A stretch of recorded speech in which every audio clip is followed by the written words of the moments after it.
खुश आमदीद आप सबको इस चैनल पर। उम्मीद है आप सब अच्छे से हो।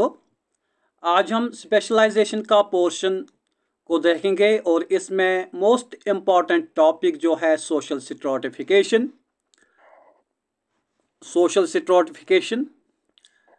Class social stratification in India को हम पढ़ लेंगे, उसका कोई रिविजन करेंगे। हमने पहले ही इसके 4-5 लेक्चर्स अपलोड किए हैं, तो आज हम कोई रिविजन करेंगे। क्योंकि फीमेल सुपरवाइजर्स का एग्ज़ाम जो है वो होने वाला है, इसलिए एग्ज़ाम से पहले आपको कम टाइम में शॉर्ट नोटिस की बहुत ज़रूरत है ताकि आप कोई रिविजन करें। इसलिए आज का ये लेक्चर तैयार किया गया है ताकि आपको कोई दिक्कत न हो। ये जो social stratification, caste, class and social stratification India, इसमें से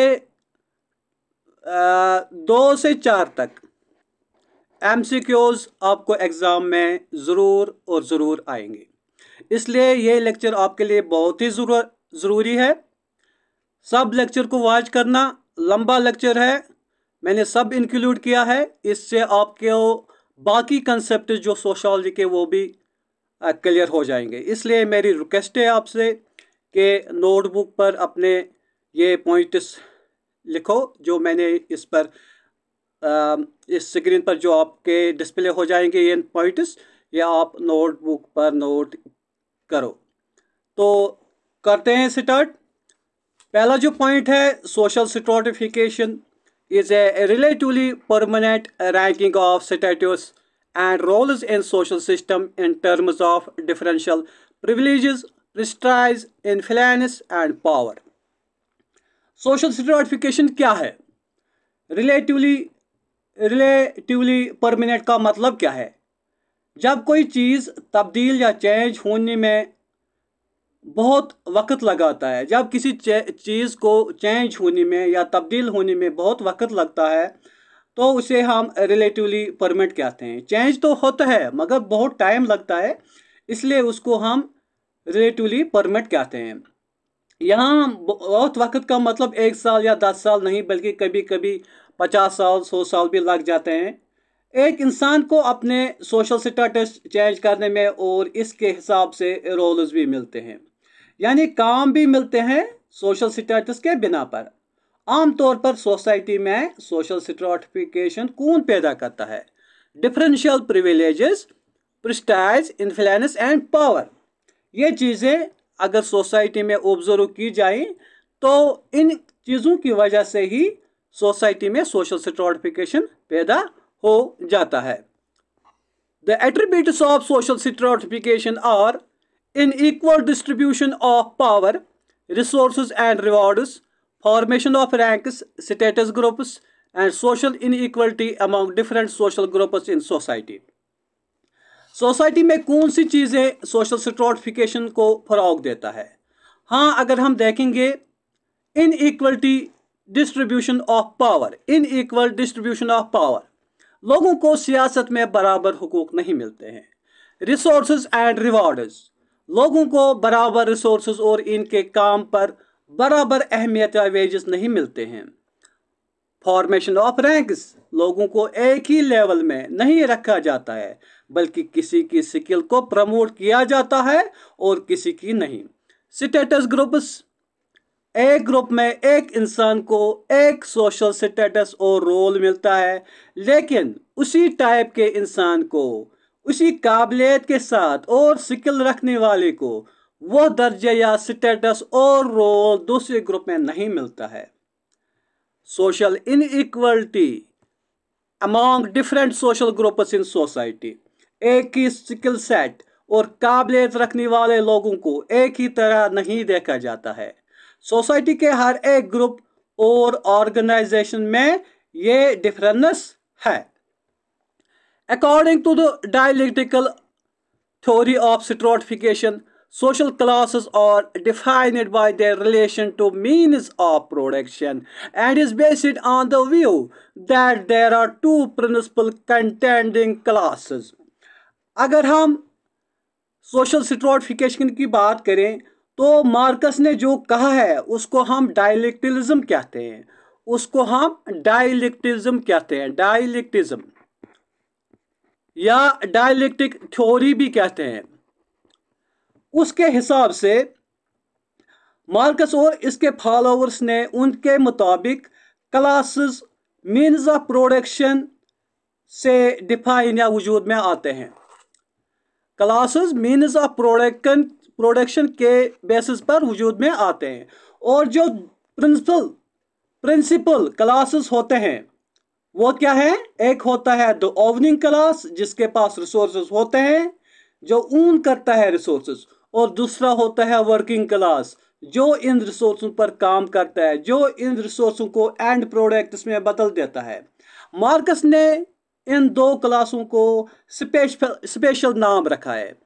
प्रोलेटेरिएट क्लास वो क्लास है जिसको हम वर्किंग क्लास कहते हैं, और बर्गेसी वो क्लास है जिसको हम ऊनिंग क्लास कहते हैं, ओवनिंग क्लास कहते हैं। Proletariat and bourgeoisie, proletariat is working class and bourgeoisie is owning class.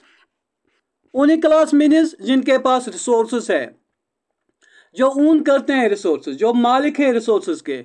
और वर्किंग क्लास वो है जो इन रिसोर्सेस पर काम करते हैं।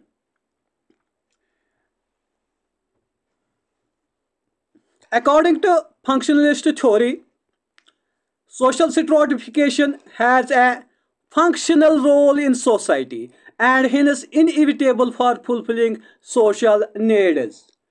फंक्शनलिस्ट थ्योरी के मुताबिक सोशल स्ट्रैटिफिकेशन सोसाइटी को आगे ले जाने के लिए जरूरी है और इसका सोसाइटी में होना लाजमी है, क्योंकि इससे सोशल नीड्स पूरे हो सकते हैं। इनका कहना है अगर सोसाइटी में सब बराबर होंगे तो सोसाइटी फंक्शन नहीं करेगी। किसी को चपरासी का रोल और किसी को डॉक्टर का स्टेटस मिला है और इस स्ट्रैटिफिकेशन की बिना पर सोसाइटी फंक्शन करती है। हर एक इंसान को डिफरेंट सोशल नीड्स की जरूरत होती है, इनको एक ही स्टेटस वाले लोग फुलफिल नहीं कर सकते। ये फंक्शनलिस्ट कौन होते हैं? फंक्शनलिस्ट कौन होते हैं?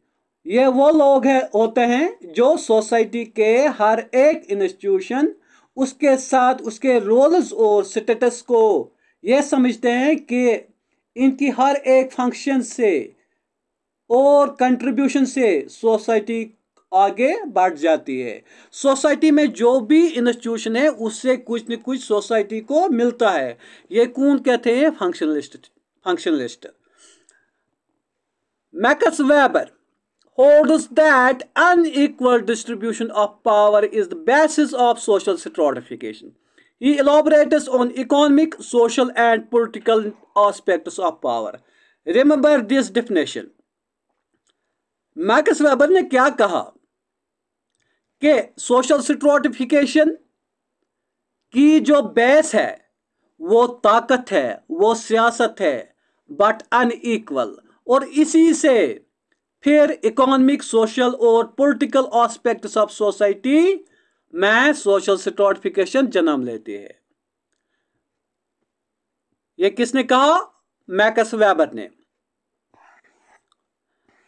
बटामोर distinguishes between slavery, estate, caste and social class and status as types of social stratification. बटामोर ने टाइप्स बताए सोशल स्ट्रैटिफिकेशन के, वो हैं slavery, status, caste and social class and status.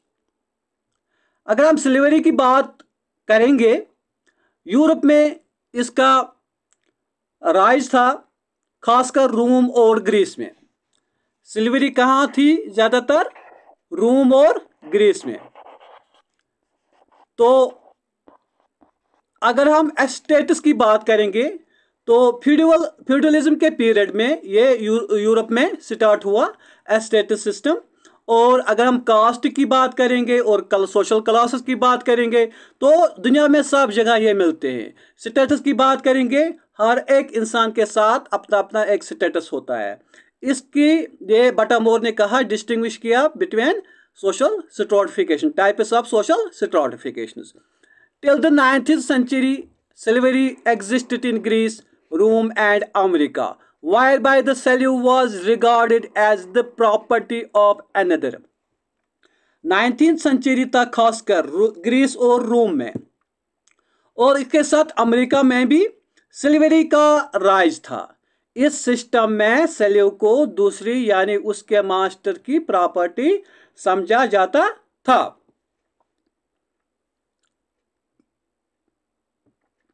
Statehood developed as part of feudalism in medieval Europe and was the main base of socio-economic structure and stratification.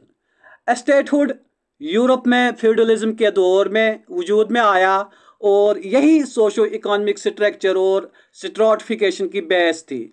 ये हमने पिछले lectures में बहुत details में पढ़ा। प्लीज़ उन लेक्चर्स को ज़रूर देखना। In the Indo-religious perspective, Indo-religious take you from scriptures about the origin, purpose, and future of caste system, maintaining that Varnas have originated from Brahma and castes are its unities. Hindustan में जो लोग हिंदुस्तान की तारीख, culture वगैरह के माहिरीन हैं, उनको हम इंडोलॉजिस्ट कहते हैं।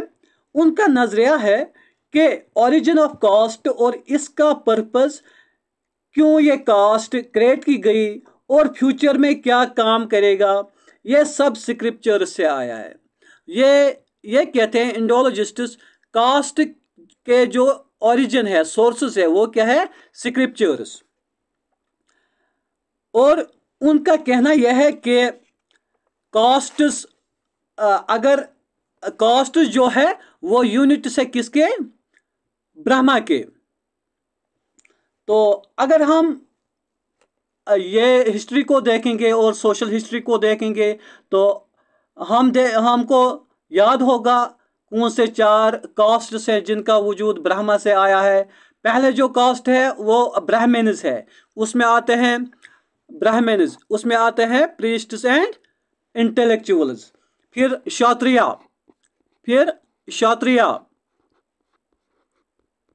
फिर आता है वैश्या, फिर आता है शूद्रोस। ये 4 टाइप्स ब्राह्मा से निकले हैं, तो उनको हम वर्ना सिस्टम भी कहते हैं। ब्राह्मण्स में आते हैं प्रीस्ट्स, इंटेलेक्चुअल्स, क्षत्रियस में आते हैं वेरियर्स, लीडर्स, एंड वैश्यास में आते हैं मर्चेंट्स, ट्रेडर्स, और शूद्रास में आते हैं मैनुअल लेबरर्स। तो अगर हम कास्ट की बात करेंगे, caste can be viewed both as unit and as system, as a structural phenomena and as cultural phenomena. तो कास्ट पर अगर हम नज़र डाली जाएगी तो ये यूनिट भी है और सिस्टम भी। जब हम इसकी स्ट्रक्चर, इसके रोल्स, इसके एसोसिएटेड स्टेटस देखते हैं तो हमें ये एक यूनिट नज़र आता है। और जब हम इसकी फंक्शंस एक जनरेशन से दूसरी जनरेशन, इसके साथ इसके ट्रेट्स जब पास होते हैं एक जनरेशन से दूसरी जनरेशन में, और कास्ट के साथ जो रोल्स एसोसिएट होते हैं वो जब कल्चर की सूरत इख्तियार कर लेते हैं तो ये सिस्टम बन जाता है। ये जरूरी याद रखना आप। Bogle explained castes as hereditary specialized and hierarchically arranged groups. Hereditarily specialized यानी नजार का बेटा नजार और नाई का बेटा नाई है, और इनका काम नजार का और नाई का बनता है। एक जनरेशन से दूसरी जनरेशन में ये स्पेशलाइजेशन, ये ऑक्यूपेशनल्स ट्रांसफ़र होते हैं, उसको हम कहते हैं hereditary specialization. Hierarchically arranged groups यानी different castes associated with different occupations or rank wise, status wise grouped in the societies. ये किसने बोला? गूगल ने. Bailey and Srinivas view castes as structures. बैली और श्रीनिवास ने कहा है कास्ट जो है ये स्ट्रक्चर से, मतलब ये रोल्स और स्टेटस से बने हैं. अगर इनमें रोल्स और स्टेटस नहीं होते तो ये कास्ट्स नहीं है. ये किसने बोला? बैली एंड श्रीनिवास ने. जिसका जो रोल है उसकी वैसी कास्ट है, स्टेटस है. Gurye points out the features of caste. Features of caste according to Gurye: hereditary membership, hierarchy, endogamy, restrictions on feeding and social intercourse, lack of unrestricted choice of education and civil and religious disabilities. गुरी ने जो cast के features बताए हैं उनमें से hereditary और hierarchy हमने पढ़ा है. अब रहा endogamy and restrictions of feeding and social intercourse. Endogamy का मतलब क्या है? When a tribe or community limits it is members only marry within the community or tribe, it is known as endogamy. It is known as endogamy. Restrictions on feeding and social intercourse. और क्या कहा? यानी there is also restrictions for a caste group in taking males together, eating together, and in setting social relationships together. Lack of unrestricted choice of occupations and civil and religious disabilities. मतलब इन castes में ज्यादा occupations की opportunities नहीं मिलती है क्योंकि ये इन castes के नॉर्म्स और कस्टम्स हैं जो रिस्ट्रिक्शंस पैदा कर देते हैं. फिर सेनेट क्या बोलता है? Senart was the first scholar to argue the fact that caste and varna are not identical. अब तक कास्ट और वर्ना सिस्टम जो थे है उनको एक ही माना जाता था.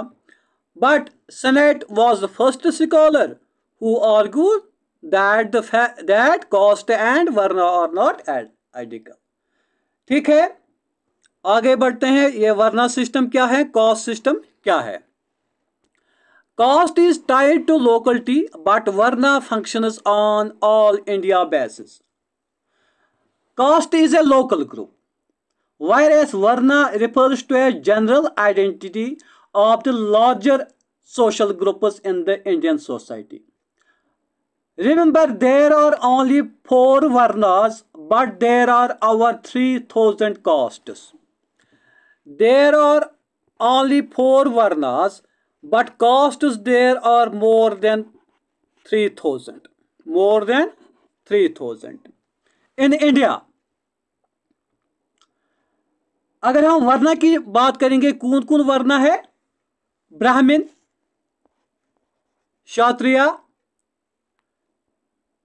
क्षत्रिय, वैश्य एंड शूद्रास. ये 4 वर्ना सब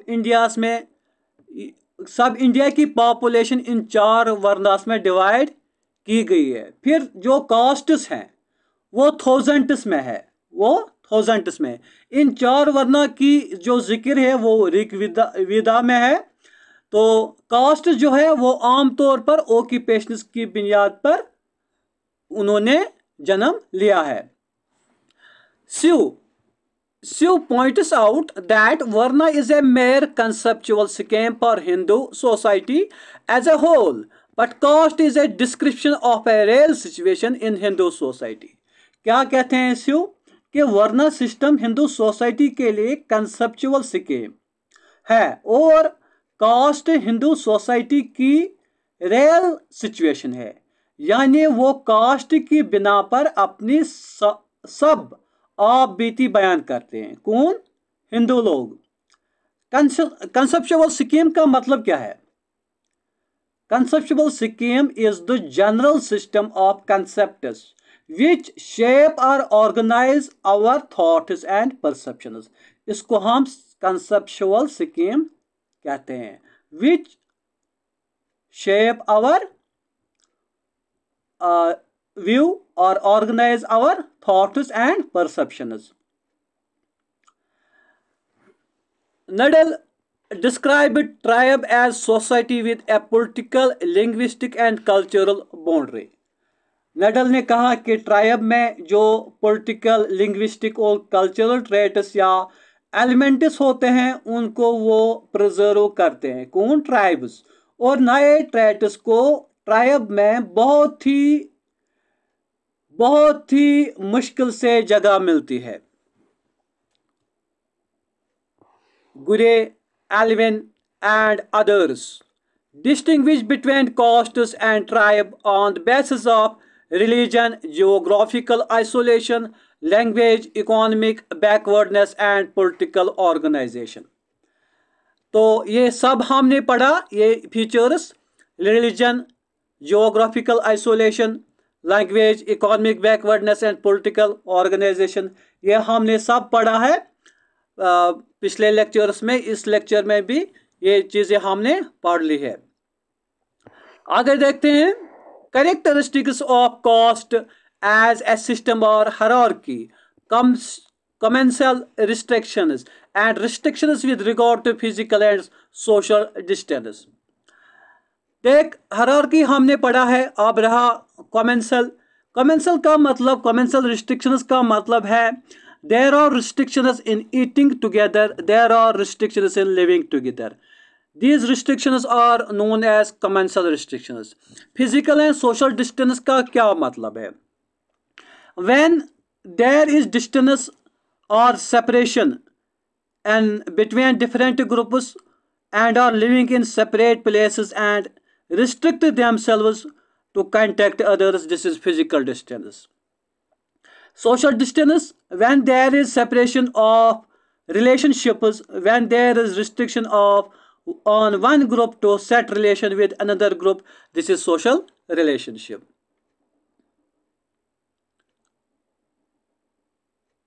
Sorry, this is social distance.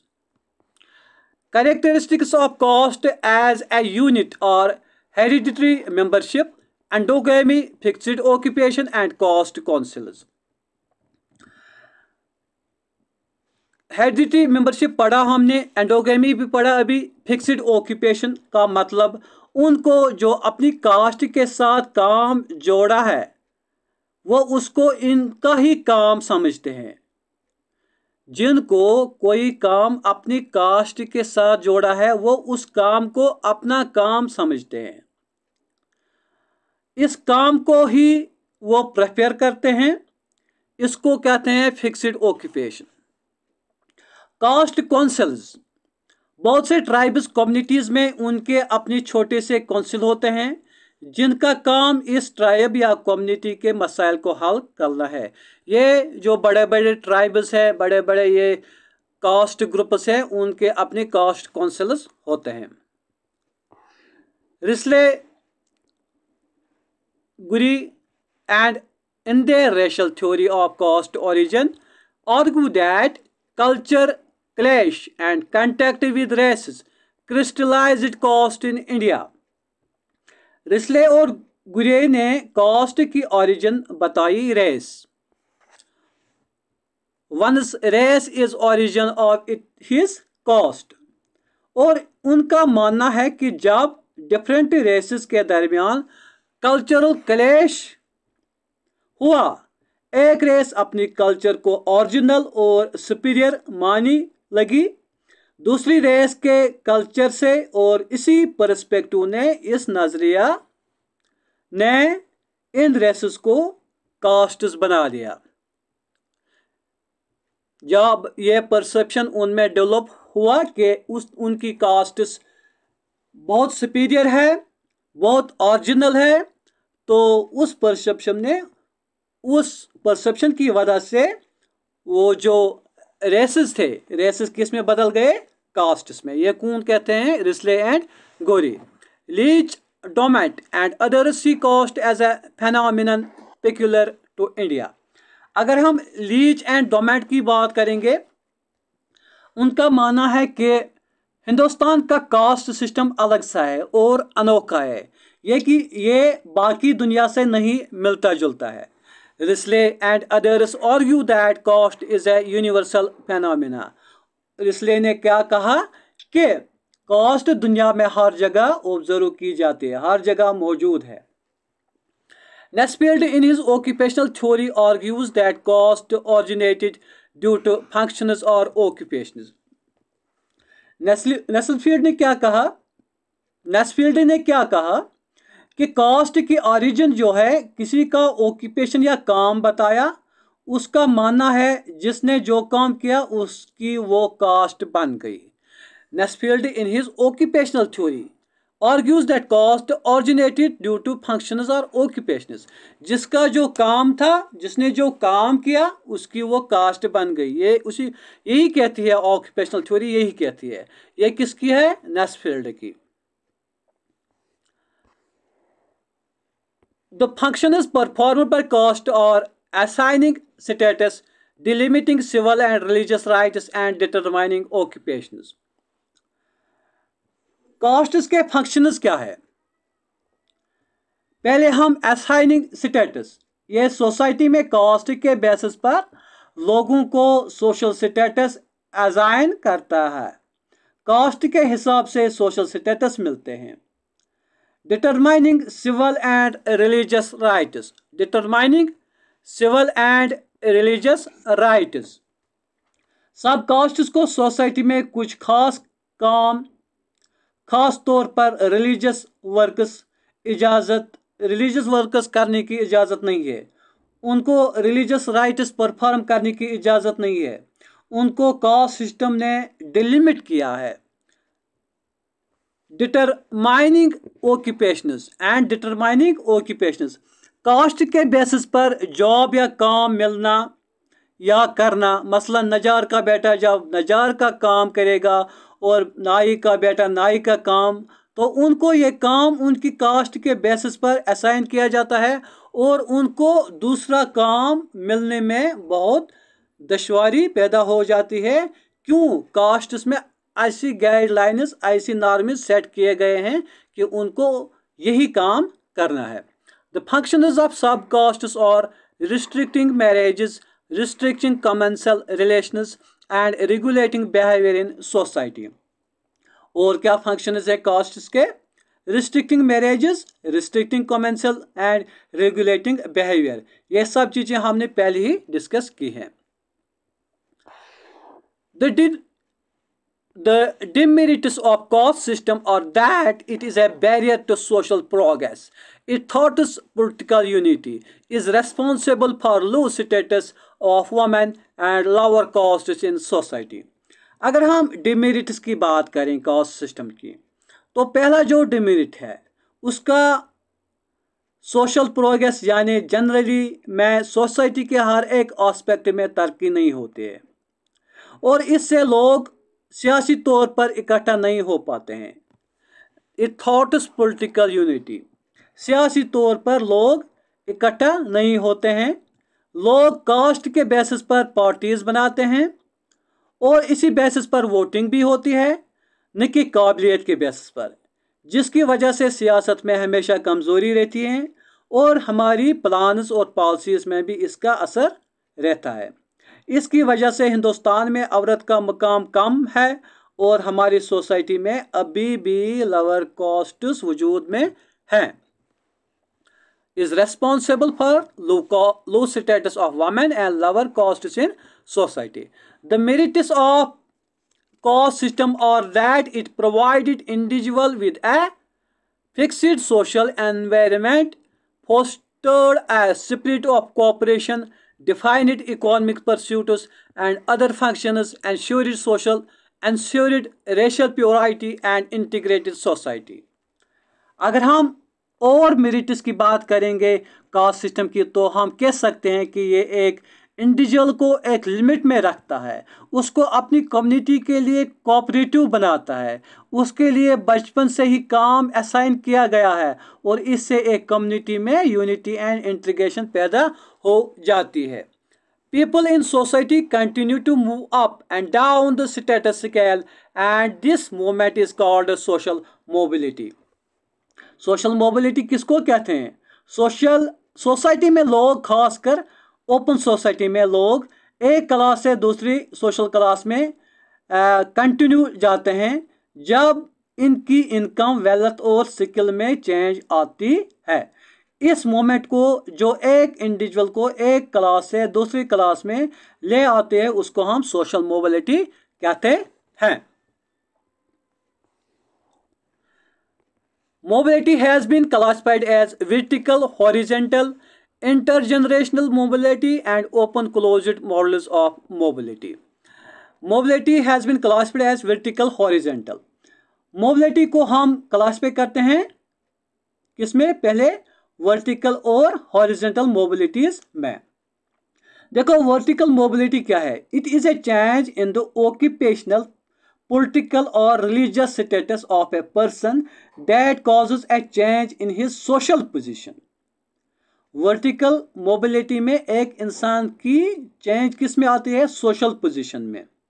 और हॉरिजॉन्टल मोबिलिटी में the movement from one position to another within the same social level, उसको हम कहते हैं हॉरिजॉन्टल मोबिलिटी। देखो अगर एक मैनेजर है एक कंपनी में उसकी ट्रांसफर हुई बी कंपनी में, वो वहां भी मैनेजर है, तो उसको हम क्या कहते हैं? उसको हम कहते हैं हॉरिजॉन्टल मोबिलिटी। क्या कहते हैं? Horizontal mobility. अगर कोई क्लर्क है उसकी प्रमोशन होती है, मैनेजर बन जाता है, उसको हम वर्टिकल मोबिलिटी कहते हैं। Intergenerational mobility, when social positions change from one generation to another. Father था, ये कारपेंटर था, उसका सन अब आईएएस ऑफिसर बन गया। एक जनरेशन में इसका फादर जो था वो कारपेंटर, उसका बेटा क्या बन गया? आईएएस। इसको हम कहते हैं इंटरजेनरेशनल मोबिलिटी। Intergenerational mobility. फिर आता है दूसरा उसी के साथ इंट्रा जनरेशनल, ये मैं भूल गया लिखना, intra generational mobility. Intra generational mobility. Intra generational mobility क्या होता है? अपनी कैरियर में किसी की प्रमोशन मिल जाए, क्लर्क था उसको वो मैनेजर बन गया, अपनी काबिलियत की बना से, अपनी मेहनत की बना से क्लर्क था वो मैनेजर बन गया।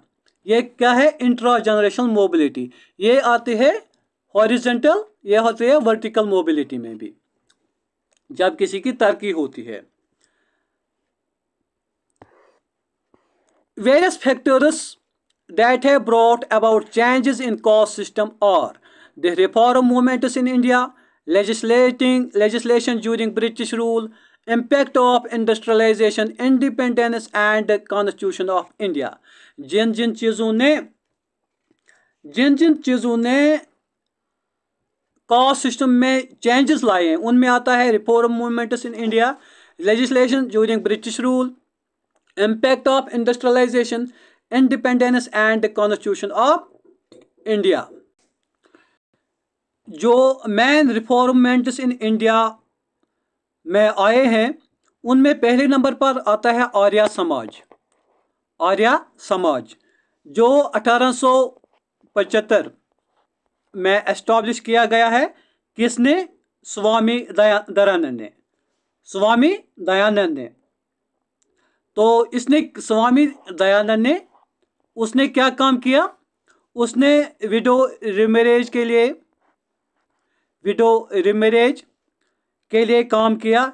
एजुकेशन फॉर गर्ल चाइल्ड के लिए काम किया है। एक और मूवमेंट आता है रामाकृष्ण मूवमेंट। रामाकृष्ण मूवमेंट 1897 में एस्टॉब्लिश हुआ। तो इनका काम क्या था? इनका काम था कि अनटचेबिलिटी को दूर करना,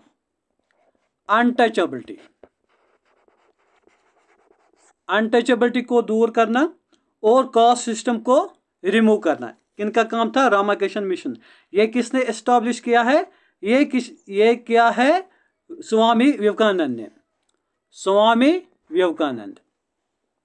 उसके बाद आता है ब्राह्मो समाज।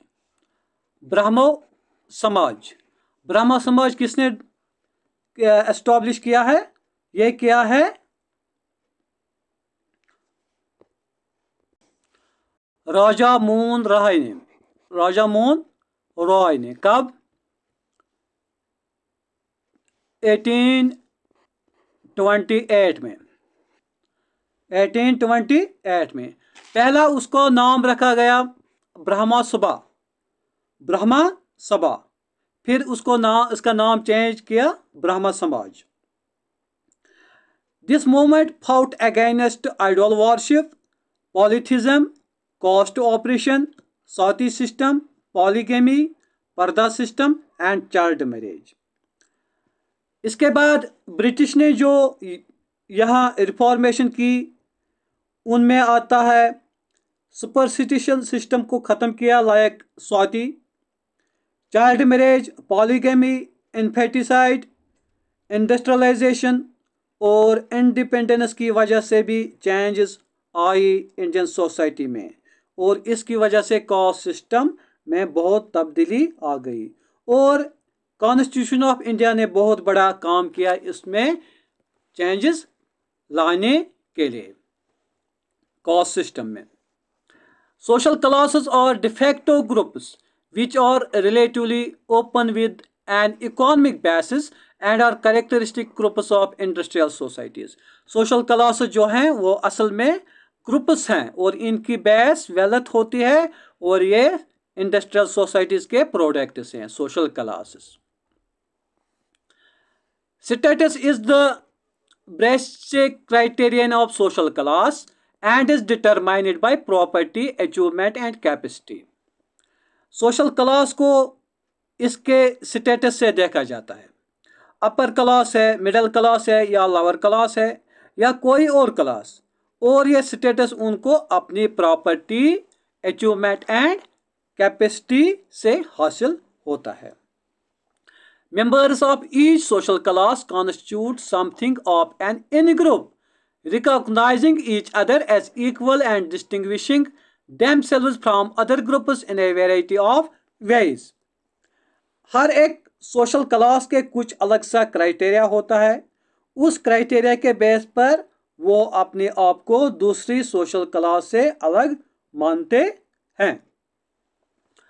Marcus emphasized the existence of classes on the basis of social structure and divided classes as bourgeoisie and proletariat. पहले ही हमने पढ़ा ये, मार्कस ने क्लासेस को सोशल स्ट्रक्चर की बेस पर डिवाइड किया है और दो मेन क्लासेस में डिवाइड किया है। प्रोलेटेरिएट क्लास जिसको हम वर्किंग क्लास कहते हैं, bourgeoisie class who owns the force and means of production, who owns the forces of production and means of forces of production. Veblen analyzed the origin, nature and characteristics of the leisure class. Veblen ने laser class का concept दिया और इसकी origin, nature और इसके characteristics भी बताए। Laser class होता है एलीट क्लास। लेजर क्लास क्या होता है? Elite class. Elite class, leisure class members of upper class who are exempt from production work, जिनको प्रोडक्शन वर्क नहीं करना पड़ता है तो उसको हम लेजर क्लास कहते हैं या एलीट क्लास भी कहते हैं। इसका कंसेप्ट किसने दिया? वेबलन ने। ये ज़रूरी याद रखना है, ये 5-6 एग्जाम में ये आया है।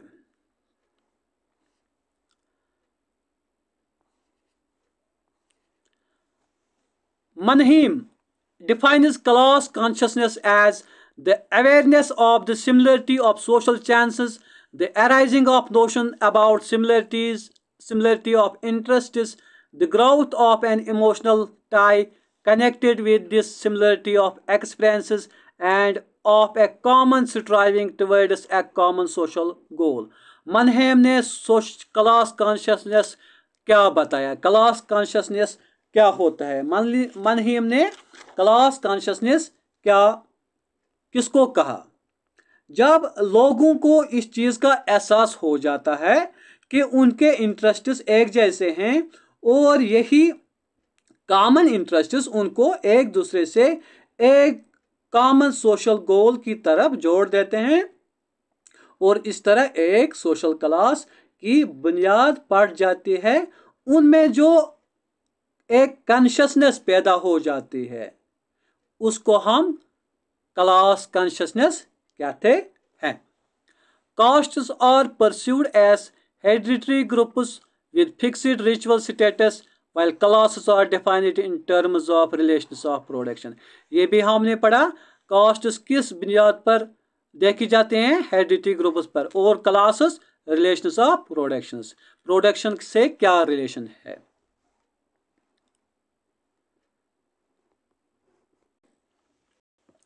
Caste is a closed stratum determining members' occupation and relationships, but the social relations of members of one class with that of another are circumscribed। देखो, एक कास्ट जो होता है, कास्ट जो होता है वो क्या होता है? Closed social stratum determining members' occupation and relationships, but the social relations of members of one class with that of another are circumscribed। circumscribed क्या होता है? restricted within limits, restricted within limits। बाकी जो हमने पढ़ा है कि कास्ट जो है होता है वो ओपन, वो क्लोज्ड सोसाइटी होती है, वो क्लोज्ड ग्रुप होता है, वो किसकी बुनियाद पर होता है? ऑक्यूपेशन एंड रिलेशनशिप्स की बुनियाद पर। Castes or classes coexist in society and castes can function as classes on many occasions। हम सेम सोसाइटी में दोनों कास्ट्स और क्लासेस भी देखते हैं, और कभी कभी कास्ट्स क्लासेस की सूरत इख्तियार कर लेते हैं। जब एक कास्ट के लोगों को एक ही source of wealth, life chances वगैरह होंगे तो उनकी कास्ट्स हमें क्लास नजर आती है। योगिंद्रा Singh describes Jajmani system as a system governed by relationship based on reciprocity in inter-caste relations in villages। योगिंद्रा Singh ने जजमनी सिस्टम की base reciprocal relationship between castes को बताई। रेसिप्रोकल रिलेशनशिप बिटवीन कास्ट को बताई योगिंद्रा सिंह ने जजमनी सिस्टम की बेस। रेसिप्रोकल रिलेशनशिप क्या है? रेसिप्रोकल रिलेशनशिप, देखो, जब एक सोसाइटी में अलग अलग कास्ट्स के लोग अलग अलग काम दूसरे कास्ट्स के लिए करते हैं क्योंकि उनको बाकी कास्ट से फायदा मिले, उसको कहते हैं रेसिप्रोकल रिलेशनशिप।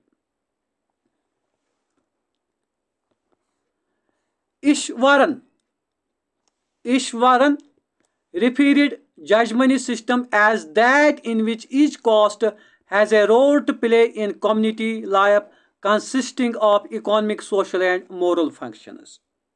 ईश्वरन ने कहा कि जाजमनी सिस्टम में हर एक कास्ट को कोई न कोई रोल करना ही होता है, और इनके रोल्स इकोनॉमिक भी है, सोशल भी है और मोरल भी हो सकते हैं।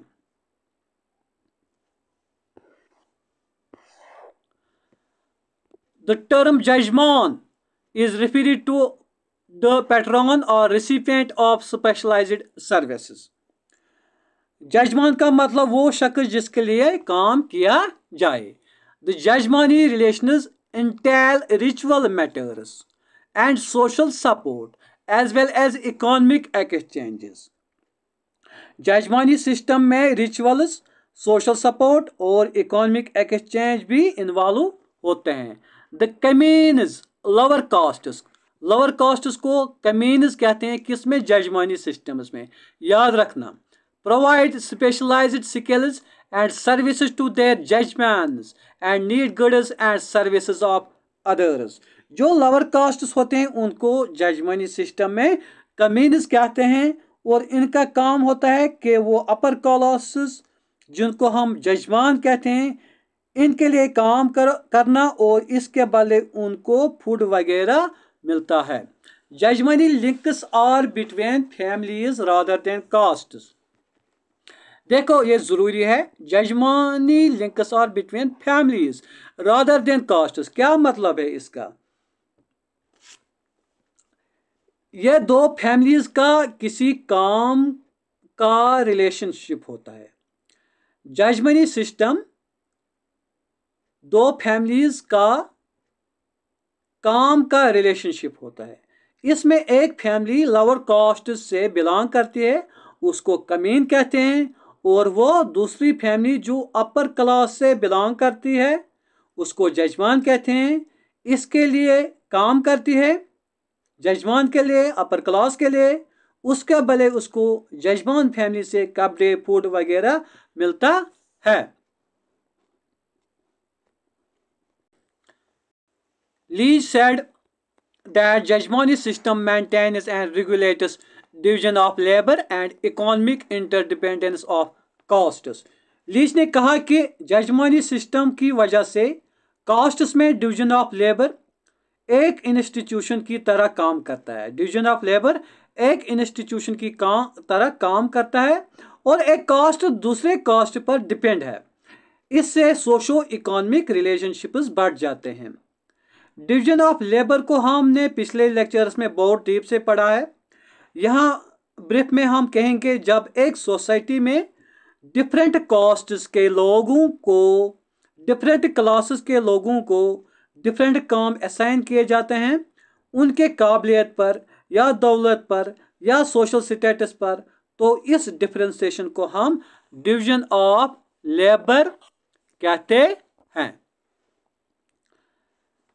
Wiser maintains that jajmani system maintains Indian village as self sufficient community. ये किसने कहा? वाइजर ने। वाइजर ने कहा कि जजमानी सिस्टम की वजह से इंडियन विलेजेस सेल्फ सफिशिएंट बन गए।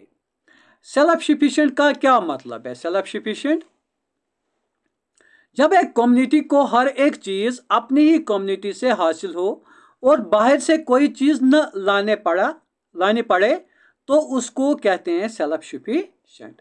Various land reforms, development of cooperative farming and movements like Bhoodan have affected interaction among castes and jajmani systems।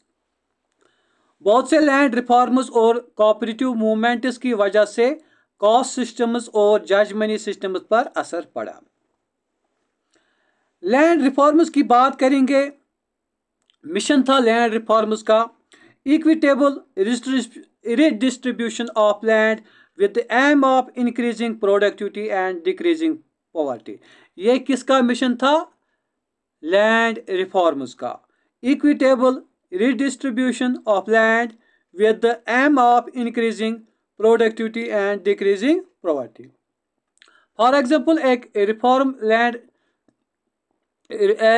Land reform हुआ टेनेंसी एक्ट। टेनेंसी एक्ट के तहत काश्तकारी निज़ाम को ख़त्म किया गया। यहाँ कश्मीर में भी शेख अब्दुल्ला साहब ने ये टेनेंसी एक्ट ख़त्म किया था। उसके बदले जो लैंडलेस लेबर्स थे उनको लैंड मिला था।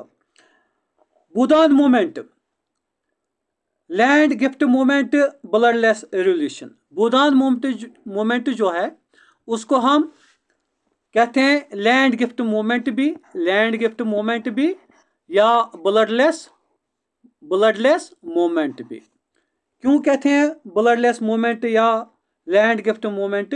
इस मूवमेंट के जरिए जो बड़े लैंडलॉर्ड्स थे उनको परस्यूड किया गया, मनाया गया कि वो कुछ लैंड गरीब यानी जिन लोगों के पास लैंड नहीं था उनको दे।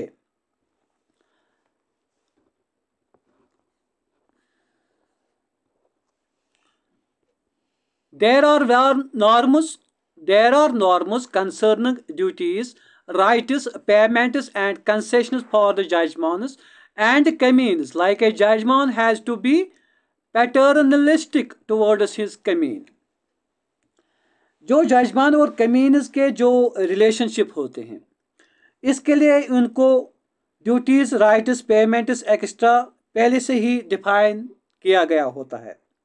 यानी कमीन को कौन कौन सी सर्विस जजमेंट के लिए करनी है और जजमेंट को कमीन के लिए क्या करना चाहिए, ये पहले से ही डिफाइंड होता है। पैटर्नलिस्टिक, पैटर्नलिस्टिक का मतलब क्या है? जजमेंट के इंटरेस्ट्स के लिए कमीन को रिस्ट्रिक्ट रहना पड़ता है और उसको अपनी फ्रीडम को रिस्ट्रिक्ट करना पड़ती है जजमेंट के इंटरेस्ट्स के लिए। उसको कहते हैं paternalistic. A judgment has to be paternalistic towards his कमीन। कमीन को अपनी सारी फ्रीडम को खत्म करनी पड़नी किसके लिए? जजमान के लिए। Beidelman equated judgment with exploiter and commune with exploited and system as feudal system। जो बाइडलमैन था उसने कहा कि जजमेंट बराबर है एक्सप्लॉइटर के और कमीन को एक्सप्लॉइटेड के इक्वल किया और इस सिस्टम को फ्यूडल सिस्टम के बराबर लाया। बोला कि जो जजमान होता है वो एक्सप्लॉइटर होता है, जो कमीन होता है वो एक्सप्लॉइटेड होता है और जो जजमानी सिस्टम होता है वो एक्चुअली फ्यूडल सिस्टम होता है। जो यूरोप में था फ्यूडल सिस्टम, वो इंडिया में किस नाम से है? जजमानी सिस्टम से। Jajmani system has weakened today due to changes in caste system, spread of education, migration, transport and communication. Migration, communicate and transportation.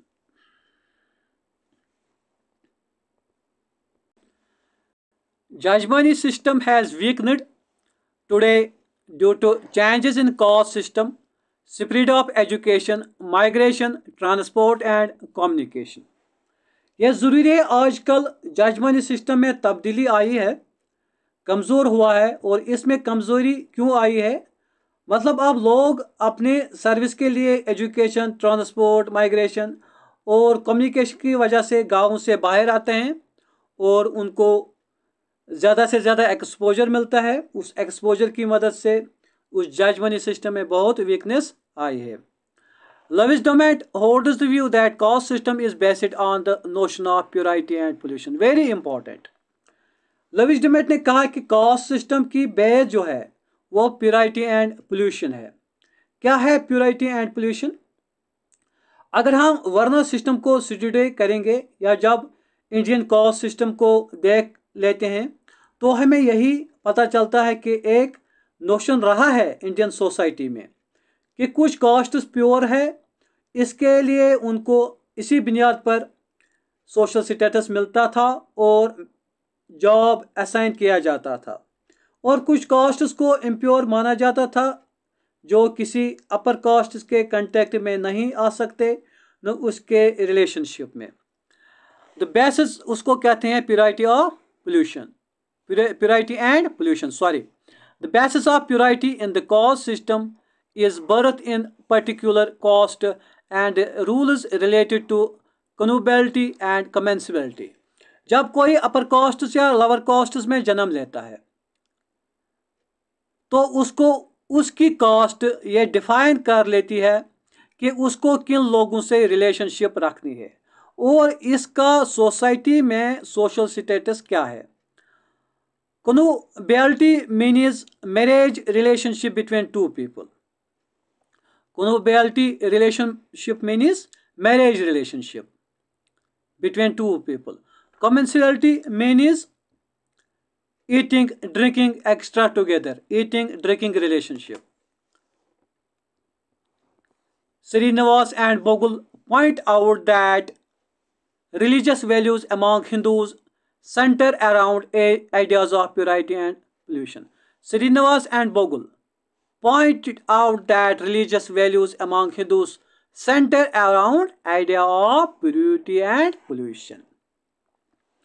बोगुल और श्रीनिवास ने कहा जो हिंदुइज्म में प्योरिटी और पोल्यूशन क्रिएट हुआ है इसकी बेस रिलीजियस वैल्यूज है, यानी हिंदू रिलीजन ने डिफरेंट लोगों को उनकी काम के बिना पर, उनके जन्म के बिना पर, किसी फैमिली में जन्म लिया, उनको वैल्यूज एस्क्राइब किए गए उसी फैमिली पर। अगर किसी ने ब्राह्मण फैमिली में जन्म लिया उसको उसी के बिना पर वैल्यूज अटैच किए गए, और अगर किसी ने शूद्रा फैमिली में जन्म लिया तो उसको उसी के बिना पर वैल्यूज अटैच किए गए। यानी किसी को इम्पॉर्टेंट और प्योर कहा और किसी को इम्प्योर और अनइम्पॉर्टेंट कहा।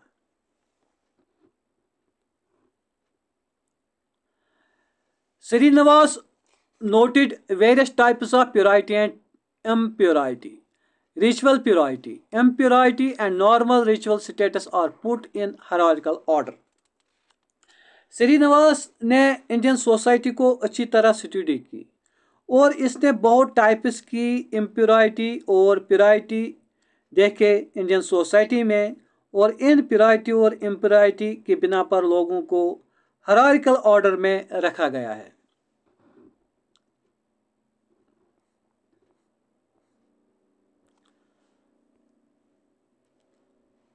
Commensal relations or dietary relations depend upon purity of type of food given or accepted.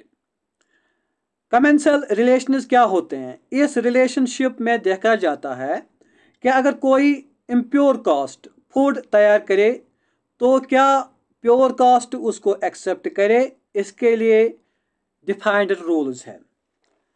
कच्चा फूड और that cooked in water is considered highly pollutable. Clean castes thus do not accept it from unclean castes. अगर lower castes ने food water से तैयार किया है, पानी से तैयार किया है और ये कच्चा है तो ये हाईली पोल्यूटेबल माना जाता है और ये अनक्लीन कास्ट्स से एक्सेप्ट नहीं किया जाता है। पक्का फूड और that cooked in ghee is considered less pollutable. अगर कोई खाना घी में तैयार किया गया हो तो उसको less pollutable माना जाता था। श्रीनिवास के मुताबिक संस्कृताइजेशन क्या है? According to Srinivas, Sanskritization is needed to remove impurity. Srinivas के मुताबिक जो impurity इंडियन सोसाइटी में क्रिएट हुआ इसका नोशन, इसके लिए संस्कृताइजेशन बहुत ज़रूरी है। संस्कृताइजेशन क्या है? जब लोअर कास्ट्स अपर कास्ट्स के beliefs, rituals, styles of life अपने आप में जज़ब करते हैं, उनको कॉपी करते हैं, तो उसको श्रीनिवास ने कहा संस्कृताइजेशन।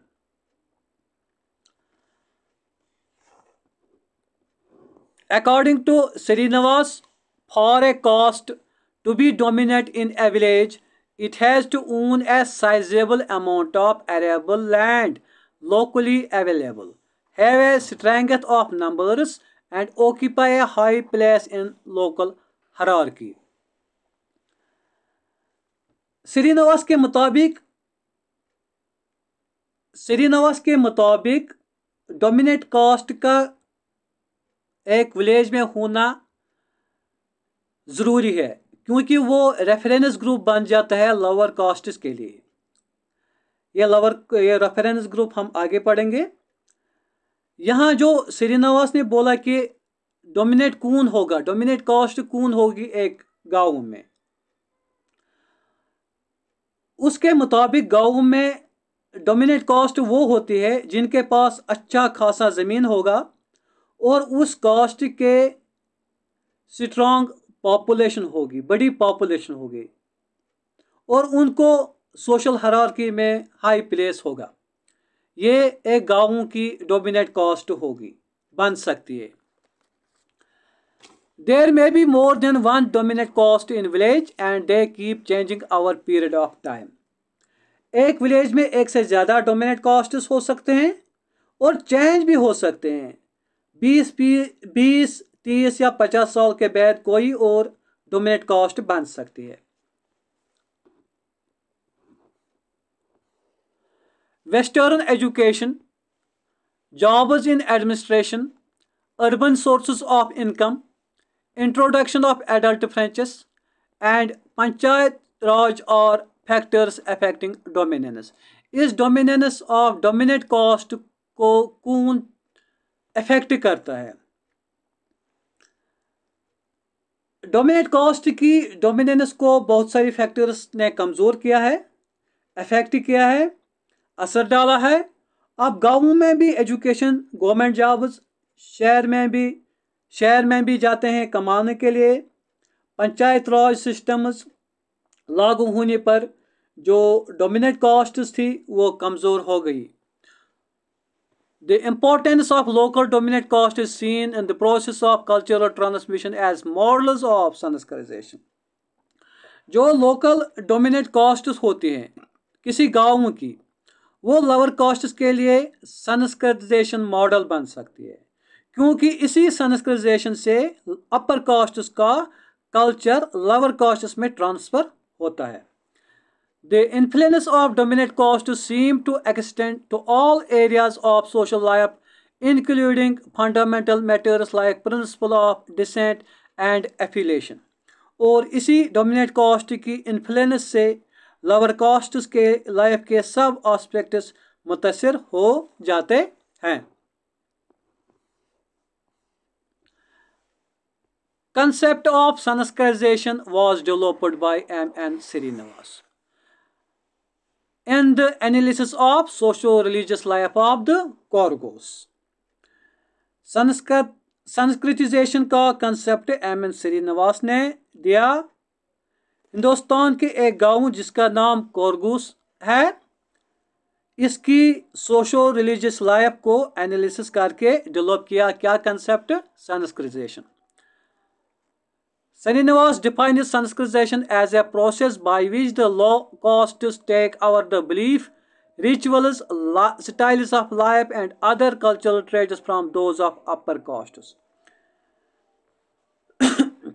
Srinivas ने संस्कृतिजाइजेशन किस प्रोसेस को कहा? जब एक लोअर कास्ट्स अपर कास्ट्स के belief system, rituals, life styles and other cultural traits को कॉपी करते हैं, अपने अंदर में जज़ब करते हैं, उसको क्या कहा? संस्कृतिजाइजेशन। Brahminization is subsumed in the process of संस्कृतिजाइजेशन। क्या मतलब है इसका? Brahminization absorbed in the संस्कृतिजाइजेशन। Subsumed मतलब absorbed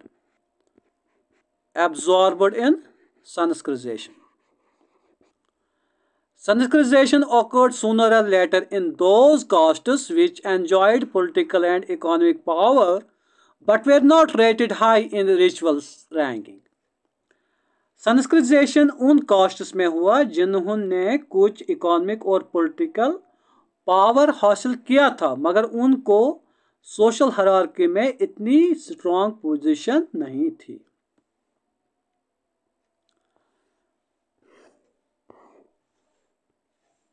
Sanskritization is a two-way process.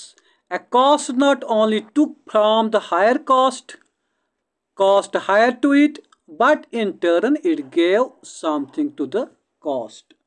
Sanskritization two-way process है। एक लो कास्ट सिर्फ अपर कास्ट से इमिटेट नहीं होती है, सिर्फ वहाँ से कल्चर, बिलीफ सिस्टम कॉपी नहीं करती, बल्कि वापस कुछ न कुछ अपर कास्ट्स में डाल देती है। Sanskritization involves positional change and not structural change. Very very important to remember. Sanskritization जो है उससे पोजिशनल चेंज हो सकती है, न कि स्ट्रक्चरल चेंज। पोजिशनल चेंज क्या होती है? In positional change a person improves his position in society but does not change the system. Change happens within the system. In positional change, change happens within the system, and a person improves his position in society but does not change the system. Structural change में क्या होता है? In structural change, a person not only improves his position but system also changes partially or wholly. ये difference है किसमें? Positional change and structural change में। Industrialization, occupational mobility, literacy and democracy have made Sanskritization possible. किन चीज़ों ने बनाया Sanskritization possible? Industrialization, occupational mobility, literacy and democracy. Industrialization यानी जब लोगों ने विलेज इकॉनमी को छोड़कर इंडस्ट्रीज में काम करना शुरू किया और हर जगह मशीन्स यूज़ किए गए।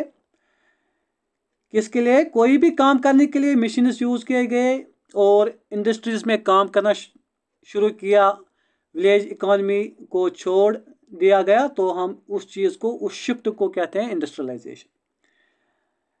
इंडस्ट्रियलाइजेशन से क्या हुआ? वर्कर्स इकट्ठा हुए, उनमें क्लास कॉन्शियसनेस, जो हमने इसी लेक्चर में पढ़ा क्या होता है, पैदा हो गया और एक दूसरे से कल्चरल डिफ्यूजन से उनकी सोच में तब्दीली आई और उन्होंने अपर कास्ट्स को इमिटेट या हम कहते हैं कॉपी करना शुरू कर दिया। ऑक्यूपेशनल मोबिलिटी, ऑक्यूपेशनल मोबिलिटी क्या होती है? ये जब एक इंडिविजुअल ने एक काम छोड़ दिया जो उसे कास्ट के बिना पर असाइन किया गया था और दूसरा काम करने का मौका मिला, तो उससे इनकी स्टेटस में चेंज आ जाती है, उसको हम कहते हैं ऑक्यूपेशनल मोबिलिटी। मिसाल के तौर पर जब एक नजार का बेटा नजार का काम करता था मगर उसने वो काम छोड़ दिया, अब वो टीचर बन गया, उसको हम कहते हैं ऑक्यूपेशनल मोबिलिटी।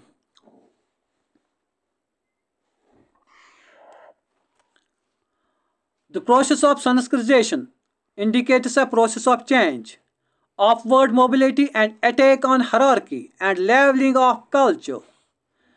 So Sanskritization एक चेंज लाती है और इसकी मोबिलिटी अपवर्ड वर्टिकल होती है, यानी इसकी मदद से सोशल पोजीशन इम्प्रूव हो जाती है और ये अटैक है किस पर? सोशल हायरार्की पर। सोशल हायरार्की पर जो कास्ट और क्लास पर बनी होती है, और इससे यही कोशिश की जाती है कि हर एक कल्चर को एक ही लेवल में एक्सेप्ट किया जाए, levelling of culture. Since reference group may be a local dominant caste, Sanskritization is contextual and historically specific. एक डोमिनेट कास्ट एक लो कास्ट के लिए रेफरेंस ग्रुप बन सकती है, एक डोमिनेट कास्ट एक लो कास्ट के लिए रेफरेंस ग्रुप बन सकती है। ये रेफरेंस ग्रुप क्या होता है? Reference group is one from which low caste people to culture, lifestyle, etc. in the process of Sanskritization. Remember, reference group is one from which low caste people to culture, lifestyle, etc. in the process of Sanskritization. Reference group किसने दिया था? Herbert hymen ने। यह reference group किसने दिया था? Herbert hymen ने 1942 में। Herbert Hyman. Srinivas defines westernization as a changes in technology, institutions, ideology, and values of non-Western society as a result of cultural contact with Western society for a long period. Srinivas ने westernisation उस process को कहा जिसकी वजह से non western societies like Asian societies, India, Pakistan, Nepal, Bhutan वगैरह ने अपनी टेक्नोलॉजी, इंस्टीट्यूशंस, आइडियोलॉजीज और वैल्यूज़ को इमिटेट किया है। कहाँ से? वेस्टर्न सोसाइटी से। वजह क्या था इसका? लॉन्ग पीरियड ऑफ कंटैक्ट, जब हिंदुस्तान में बहुत वक्त तक ब्रिटिश रूल रहा, जिससे यहाँ के अदब और कल्चर पर बहुत असर पड़ा। According to Srinivas, Sanskritization is a prelude to westernization. Srinivas के मुताबिक संस्कृतिजाइजेशन वेस्टर्नाइजेशन से पहले स्टार्ट हुआ और इससे वेस्टर्नाइजेशन के लिए ज़मीन हमवार हो गई थी। लोगों को दिमाग में संस्कृतिजाइजेशन ने चेंज के लिए जगह बनाई थी और फिर वेस्टर्नाइजेशन ने इस चेंज को पूरा किया।